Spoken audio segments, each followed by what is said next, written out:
If I could offer you instantly any type of peace tonight, except perhaps peace shopping for Christmas gifts or something like that, but if I could instantly offer you any peace tonight, what type of peace would you choose? That might depend on where you're looking. If you look around and your house is full of lots of squabbling at the moment, or maybe there's conflict between people you love, perhaps what you long for more than anything is a relational type of peace. If you look inward and you're going through a really tough time at the moment, a really difficult season, perhaps actually what you long for more than anything is an inner type of peace. But then if you look further afield outward at the world and you see the conflict and witness all of that which is unfolding and continue to unfold, you might throw your arms up, and what you long for is global, a world type of peace.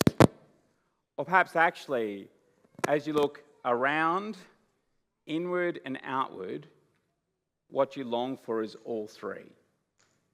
A complete and comprehensive type of peace. One night, some 2,000 years ago, there were some shepherds out in a field minding their own business, doing the thing when they got the fright of their life as an angel of the Lord appeared before them.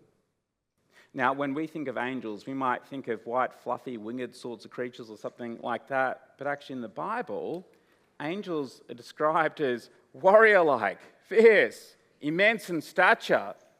And so it's no wonder that the shepherds were afraid.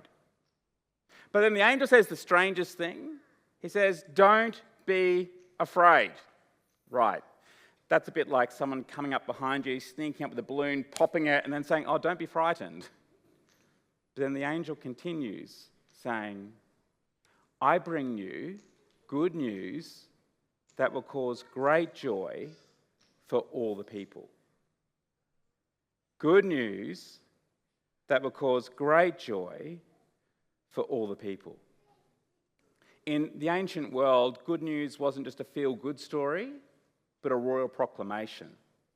This was news like a mighty victory that had been won, or that the heir to the throne had been born. So this is the bestest type of news.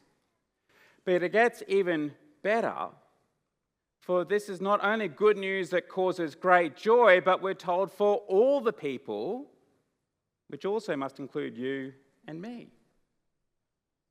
But still, we're told that this isn't just good news disconnected, but connected to an event, to the birth of a baby, Jesus, the one who the angel tells us is Messiah and Lord, that is the ultimate King and God himself.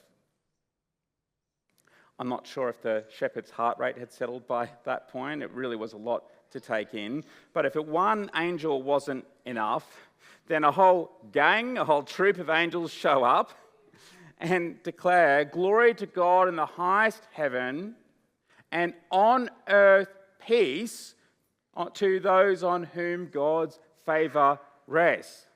So good news that cause great joy and peace.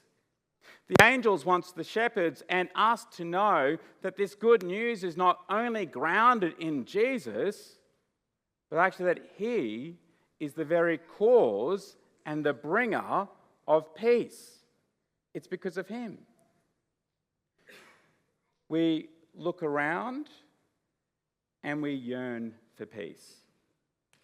We look inward and how we long for peace. We look outward to the world and how we hunger for peace too. But we also need to look upward to God for the ultimate type of peace with God. And actually, we're told that that peace is the secret to all the other types of peace. A peace that can spill out into every aspect of your lives. A peace that can come into your heart when it makes absolutely no human sense. And a peace that can even shape the world and will come in full when Jesus returns. That's the type of peace that we're told that comes with Jesus. That's the type of peace that he brings. 3 decades after that angelic proclamation one night, as Jesus shares a meal with his friends, in fact, the very night before he dies, he says to his friends, "Peace I leave with you, my peace I give to you. I do not give like the world gives. Do not let your hearts be troubled, and do not be afraid."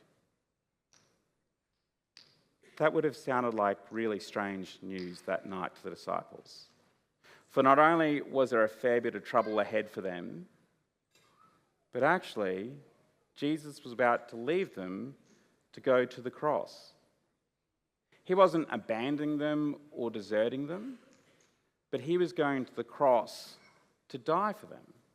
In fact, on the cross, he would carry every barrier, all that separates us from God, all the sin and evil, all the muck of the world, and that he would take it on himself, that we would be free to have a relationship with God forever.